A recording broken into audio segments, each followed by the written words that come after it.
Well, ito nga mga ninong, kumusta naman kayo dyan? Mga guys, Happy New Year in advance mga ninong. So nandito kami ni Ingrid mga ninong at ni Mutya at saka si Nanay mga ninong. Nandito kami din sa may Andrews Grocery mga ninong. So yan. So ito na nga mga ninong. So yan mga guys, so may nakita kaming lumilipad ng mga ano ba to? Brief ba to? Nasa harapan ng mga ninong. So yan, siguro na sinabit nila yan, kaya lang nakalimutan, nakbiyahe na sila. Yan mga ninong. Kayo mga ninong, kapag may mga damit ba kayo na sinasampay na minsan nalilimutan nyo, nailagay nyo pala sa inyong mga sasakyan.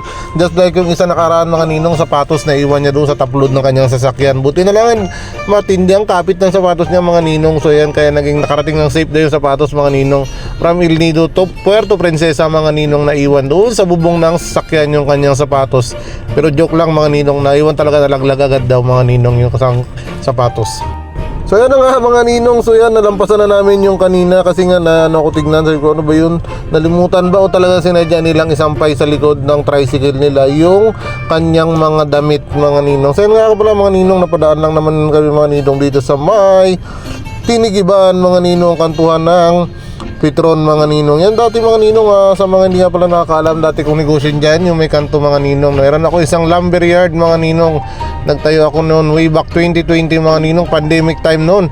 Kasi nga wala naman kaming pasok, kaya naisip ko magnegosyo na lang muna mga ninong habang hindi pa mabalik ang pasukan. Kaya lang sad to say mga ninong, medyo kumita ng konti at malaki ang lugi. Ganon talaga ang negosyo. Kailangan mong hanapin mga ninong kung saan kapit. Kaya lang nagkataon kasi nga nabalikan na sa school, so kailangan na namin pumasok at kailangan na mag face to face ulit. Ayun, hindi ko na napukusan ng aking negosyo mga ninong. So medyo malaki yung nawalang pera, medyo malaki yung natapon at sayang na pera mga ninong sa capital. Pero okay lang mga ninong, at least lesson learned sa mga katulad kong small business owner na kapag ka nagdinegosyo dapat talaga nakapokus ka mga ninong sa iyong negosyo. Ganun talaga yung buhay mga ninong.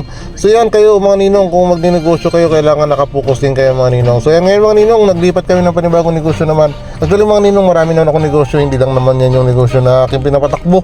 At pagpasensyaan nyo na mga ninong, habang nagbo-voice over ako nito ay nangangati yung lalamunan ko, hindi ko ba alam kung ano yung nakain ko mga ninong. Kanina kasi bago nga kami pala nagpaluto kami ng belly sa isang lechonan mga ninong, ay napadaan kami, meron kami nakitang mga sapin-sapin, yung mga kakanin mga ninong na malagkit. So yun, nag-order kami ng isa at kinain namin ni Ingrid. At yun, yan ang nararamdaman ko, medyo parang sumasabit sa may lalamunan ko yung sapin-sapin mga ninong. So yun mga ninong, nandito na kami sa may Santa Monica mga ninong, sa highway ito mga ninong, sa mga gustong makapunta dito at makita yan ng itsura niyan ng Santa Monica Highway mga ninong, papunta ng south ng Puerto Princesa mga ninong. So ito nga pala ninong, mga ninong, itong voiceover na to ay mamayang gabi mag-New Year na mga ninong. So advance Happy New Year sa inyo mga ninong, mga ninang at mga guys. So ano po tayo mamaya, ingat-ingat po tayo sa pagpapaputok dahil na New Year today. Kaso medyo maulan dito sa aming lugar mga ninong, dito sa Puerto Princesa. Ewan ko ba dyan sa inyo, sa mga marating na video ito mga ninong, kung maulan din ba sa inyo. Napangangulan mga ninong, hindi ko alam akala ko kasi nga dapat pang ilang araw nang umulan, wala nung Pasko umulan na, hanggang nung nagbiyahe kami punta ng El Nido, hanggang nakabalik na lang kami sa Puerto Princesa mga ninong, ulan pa rin. Hindi ko ba alam kung kailan titigil ang ulan na ito mga ninong. Sana tumigil na rin at nang makabalik na naman sa normal mga ninong, nakakaano nga, mag-washing ka ng sasakyan mga ninong, maya lang dumi na naman. So sayang. Tapos yung mga tsinelas lagi mapuputik, nakatamad kumilos, nakatamad lumakad mga ninong, di ba kapag maulan yan.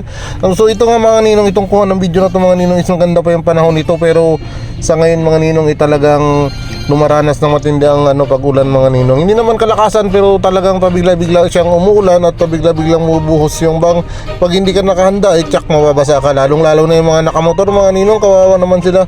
Kailangan lang sumuot ng kanilang mga kapote or pangbalot para hindi sila ganong maulanan mga ninong. So yan, ganyan talaga ang buhay mga ninong, hindi natin hawak yung panahon. Kaya diba ang tawag doon si kuya weather lang, kasi nga ang panahon talaga ay weather lang. Pwedeng umulan, pwedeng uminit at pwedeng maging maganda yung panahon. So yan mga ninong, kung naabot mo to hanggang dito sa dulo ng video ito, maraming salamat sa iyong pag-support at mabuhay po tayo ngayong bagong taon 2025.